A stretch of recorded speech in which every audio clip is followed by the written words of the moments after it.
Everyone, this is KJ Vlogs, a Filipino reactor based here in Kingdom of Saudi Arabia, and welcome back to my channel. Ang kailangan gawa natin ng reaction video ang Barda compilation for today's video kasi magdidebunk na naman tayo ng mga mahihinang nilalang at explain na naman natin isa-isa for today's video. Eto, explain ko lang ha, as what I have said, ipapakita natin to yung mga photos ulit natin dito for today's video.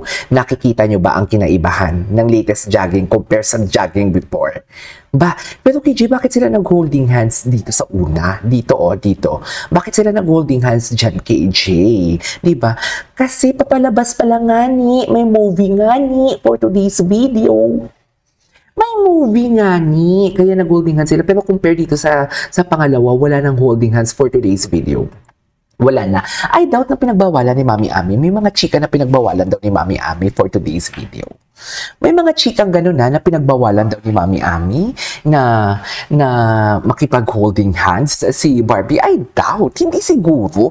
Kasi may Jack Roberto nga before, di ba? Pero di ba dati before, hindi naman talaga nagpo-post lang ang Barbie and Jack Roberto before kung mga mansiri nila, di ba? Or sa mga vlog nila. Or kung may mga out of town sila. Pero I doubt na pinagbawalan to. Maybe because dahil tapos na talaga. Tapos na kasi talaga ang promotion ng mga movie nila for today's video. What do you think? Kasi kung ako yung iisipin ha, dear, sabi niya, madulas daw in everything. Madulas daw kaya nakipag-holding hands for today's video. Talaga ba? Ang sapatos ninyo, Hoka? Napakamahal na running shoes yan ha. Hindi yan madulas ha. I am referring sa unang video guys ha. I am referring sa unang video. Holding hands. Para siguro matakpan lang o magawa ng reason talaga na utos kasi yan ng management for today's video. Tsaka dear, halatang utos ng management. Halatang utos ng management. Oo. Utos ng management. Actually, di ba, utos ng management yan. Utang na loob, halatang kahit yung movie. Sa movie, magka-holding hands kayo. Tapos ngayon sa jogging, wala nang holding hands. After all na nakalabas na yung Kontrabida Academy. So, like to say, I'm not saying na nagpa-fan service si Barbie. It's not my story to tell talaga. Pero yun kasi talaga yung lumalabas for today's video. And there's nothing wrong about fan service. Okay? It's just like, there's nothing wrong about fan service.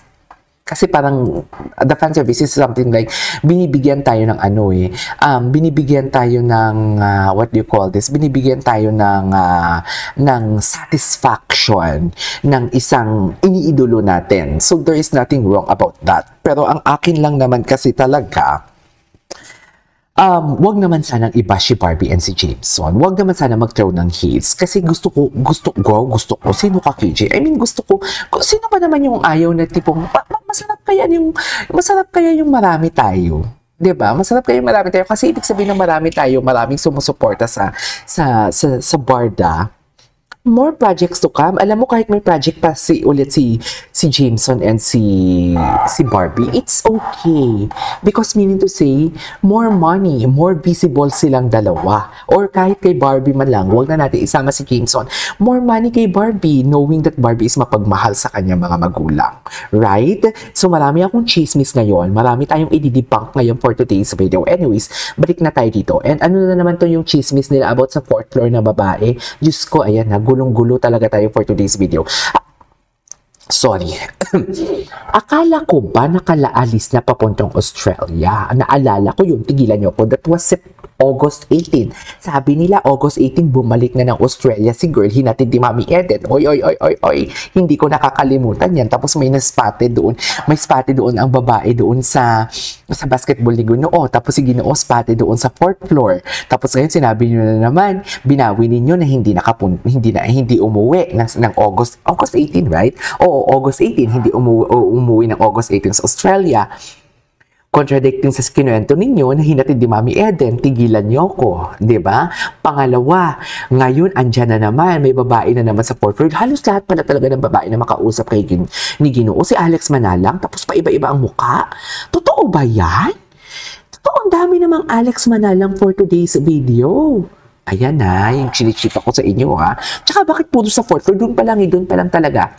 Given the fact na may makausap si Ginoo na babae. Pero bakit gamit na gamit ang 4th floor, Mami? bakit naman gamit na gamit ang 4th floor? Diba? Ano na naman itong mga chismis dito? Oo na. Ayaw ko mag-shopping. Nagre-remind sila na may ano daw ako, na may free daw ako na ano kung mag-shopping ako. Ayaw ko mag-shopping. Wala akong pera for today's video. Anyways, balikan natin to. Dami ko ng chika. Wait lang. Correct, kahit pa ulit-ulit nyo sila, Barbie at Jason, friends lang sila. Barda is real, Barda forever. Totoo, Barda is real, Barda forever. Kasama po si David yan, mate lang po. Kasama po si David yan, mate lang po, run yan. Ayan, si Anthony. Hi KJ, na-explain naman ni Barbie yan with Mr. Nelson Canlas na friend niya si Jameson kung paano siya in-invite ni Alden ni Christopher to run. Same lang yun with Jameson. Ewan lang natin, baka nagbago ng ihip ng hangin, hope not. Actually, totoo. Pero feeling ko, I doubt na nagbago ang ihip ng hangin. Hindi siya basher, ha? Actually, ang ganda na, ito yung mga kailangan natin. Whether, pinapakinggan lang din naman natin, eh. Pinapakinggan natin kung kahit contradicting sa pinapaniwalaan natin or contradicting sa gusto nating mangyari, pinapakinggan natin. Basta wag lang mag-accuse na dilulo tayo, wag tayong pilitin kung anong gusto nila. Tinatanggap din naman natin, eh. Maluwag nating tatanggapin yan. Hindi tayo in denial. Kung ano nakikita natin, ano natin yan, kung ano yung analysis mo, kung ano analysis ko, nire-respeto natin yan, pero dun tayo nga sa point, na sinabi na nga yan, ni Barbie, na friends lang talaga sila, which is true din naman na sinabi dito ni Ma'am Shi siya na, ewan lang natin, baka nagbago ang ihip. Yan yung sinabi ko kahapon, na parang, hindi natin alam ang totoong nangyari o hindi natin alam ang laman ng puso nila at laman ng utak nila. Basta ang pinaniwalaan natin kung ano mismo ang lumabas sa bibig nila. Hanggat wala silang sinasabing friends lang si Bear, friends lang kami ni David, friends lang kami ni Barbie, panatag pa din tayo at matatag. Whether sabihin din naman nila na friends lang sila, it's okay. It's okay. Diba? Wala kaming problema kasi nga ang sabi namin, it bring back sa number 1 point namin na Barda, real and real, Barda pa din kami. Kasi we supported them, we love them, we love Barbie kahit may kanya-kanyang ganap sila. We love David kahit may kanya-kanyang silang ganap. Diba? Yun lang yun eh. It's just a matter of acceptance, understanding, and everything. Masaya ang buhay. Diyos ko, nagkakagulo na sa Pilipinas. Diba? Tawang-tawa ako. Ang Nepal sinunog ang parang ang Presidential Palace o Prime Minister Palace nila. Ang sino to? Yung isa, yung Indonesia sinunog yung parang bahay or basta palace din about sa gobyerno nila. Yung sa atin, Sogo. Sa Pilipinas, Sogo! Bakit naman Sogo ang sinunog? Ang lapit ng Mindiola dyan, no? Charis. Pero wag naman sana umabot sa ganun. Anyways, ang sabi September 2 po yan, peak na yan. September 2, hindi siguro. So what kung spotted? Okay lang. Di naman kami affected pa ulit-ulit lang yan. Totoo. Ano naman ngayon kung spotted, di ba? Ano naman, baka nag-ihip ang hangin? Nag-iba. Wait lang. Ilalagay ko yan. Wait lang ha.